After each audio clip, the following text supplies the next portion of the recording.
네, 안녕하세요. T컨설팅 최명석 원장입니다. 오늘은 이 면접 컨설팅의 효과에 대해서 이야기를 해보려고 합니다. 제가 벌써 한 10년 가까이 이렇게 수업을 해오고 있는데요. 정말 다양한 분야에 대한 컨설팅을 했죠. 공무원 면접도 있었고, 공공기관, 그러니까 공기업 면접도 있었고, 그리고 대기업 면접도 있죠. 그리고 직무에 따라 다양합니다. 행정직, 기술직, 생산직, 관리직, 정말 다양합니다. 근데 똑같은 시간과 돈을 들여서 수업을 하는데도 어떤 사람에게는 엄청나게 큰 도움이 되고요. 어떤 사람에게는 그 금액만큼의 가치를 못하는 경우도 있어요. 제가 처음에는 왜 이러지 그냥 했는데 몇 년 동안 계속해서 반복해서 보다 보니까 이러한 두 사람의 차이점이 딱 떠오르더라고요. 여러분은 똑같은 돈과 시간을 쏟아부었는데 어떤 사람에게는 굉장히 큰 도움이 되고 어떤 사람에게는 그전 사람보다는 좀 크지 않는 작은 도움이 되는 이런 이유들이 왜 발생한다고 생각하십니까? 물론 여러 가지 이유가 있겠죠.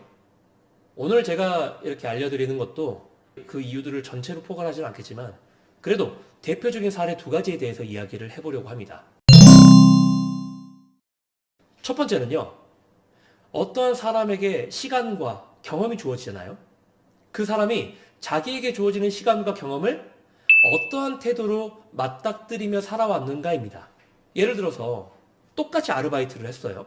흔히 온라인상에서 자소서에 도움이 안 된다고 하는 이 편의점 아르바이트에 대해서 이야기를 해봅시다. 첫 번째 사람은 그냥 편의점 알바가 해야 되는 일을 했어요. 점장이나 사장님이 뭔가를 시키면 그걸 하고 그리고 그 시간을 잘 지켜냈습니다. 잠수를 탔다거나 어떤 업무를 하는데 어떤 사고를 쳤다거나 그러진 않았어요. 이런 사람이 있고 두 번째는 자기는 어떤 작고 사소한 일을 하더라도 주인의식과 책임감을 갖고 일을 한다는 거예요. 그래서 점장이나 사장님이 시키지 않더라도 자기가 생각하기에 이건 해야겠다라고 생각이 되면 그걸 했다라는 거죠. 대표적으로 여름에는 시원한 음료수가 많이 나가잖아요. 그러다 보니까 인기 있는 음료수는 빨리빨리 나가겠죠. 그러면 창고에서 새로운 음료수를 갖다 넣어놓는다 하더라도 실제로 빨리 시원해지지가 않습니다. 어떤 손님이 이렇게 한번 얘기를 한 거예요. 야, 여기 냉장고 상태가 좀 안 좋은 것 같아. 왜 이렇게 음료가 안 시원하냐? 이 사람이 이걸 듣고 이걸 어떻게 좀 해결해야겠다라고 생각을 한 거죠. 그래서 생각해 보니까 보통 편의점에서 오픈되어 있는 냉장고 있지 않습니까? 뒤쪽에 있는 음료일수록 훨씬 더 시원하고요. 앞쪽에 있는 음료일수록 좀 덜 시원합니다. 그리고 항상 뒤쪽에 있는 음료수가 먼저 그 냉장고에 들어가 있었기 때문에 뒤쪽에 있는 게 더 시원해요. 그래서 이 사람은 사장님이나 다른 사람이 시킨 것도 아닌데 항상 시간이 날 때마다 냉장고 뒤쪽에 있는 음료수를 앞으로 빼놓고 막 진열해 있는 음료수를 뒤쪽으로 넣어놓은 거예요. 그러니까 손님들 입장에서는 항상 시원한 음료수만을 가져갈 수 있었던 거죠. 그래서 이거 가지고 사장님한테 칭찬받거나 어떤 보너스를 받거나 이런 것도 아닌데 손님들이 야, 여기는 음료수가 시원해서 참 좋다. 이런 얘기를 할 때마다 스스로 사명감과 보람과 뿌듯함을 느꼈다라는 거죠. 자, 똑같이 편의점 아르바이트를 했습니다. 누군가는 그냥 했어요. 편의점 아르바이트생이라면 해야 될 일을 그냥 했어요. 두 번째 사람은 어때요? 똑같은 편의점 아르바이트를 할지라도 면접관에게 주는 어떤 포인트가 아예 달라지겠죠. 이 친구는 뽑아놓으면 누가 보든 보지 않든 자기 맡은 일에 사명감과 책임감을 갖고 일하겠구나. 이렇게 생각하지 않겠습니까?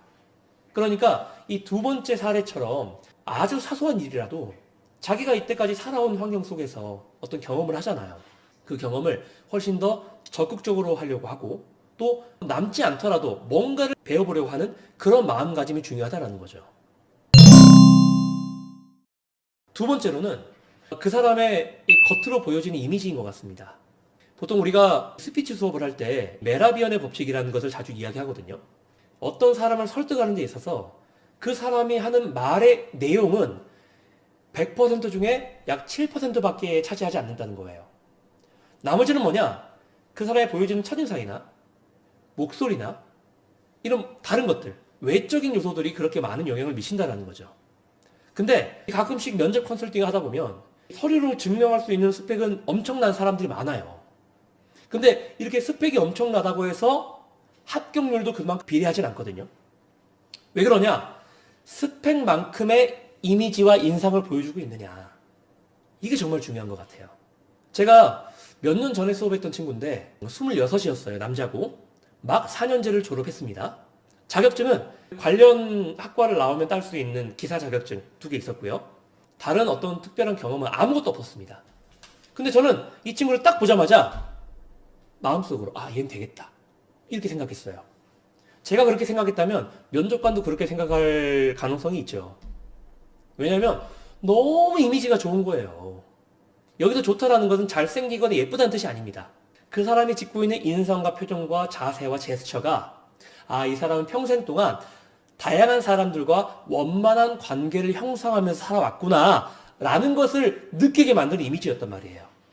그러니까 평상시에 목소리도 쳐져 있고 자세도 쳐져 있고 그리고 표정도 무표정이고 이렇게 수년 또는 수십 년을 살아온 사람은 그 표정이 습관이 돼서 면접관 앞에서도 자기가 평상시에 해오던 습관대로만 하게 돼 있어요.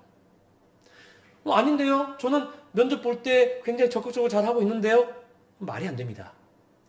자기가 평생 동안 반복해왔던 습관을 어떻게 고쳐요?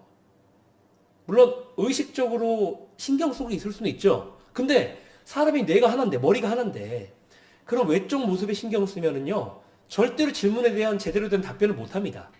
그렇기 때문에 평상시에 이 면접 컨설팅을 하기 전에 그리고 아직 취업 계획을 하고 있지 않는다 할지라도 일단은 내가 주위 사람들에게 어떠한 모습으로 비춰지는지 그러한 모습을 자각하고 스스로 좋은 인상과 모습을 보여주기 위해서 꾸준히 노력하는 게 중요한 것 같습니다.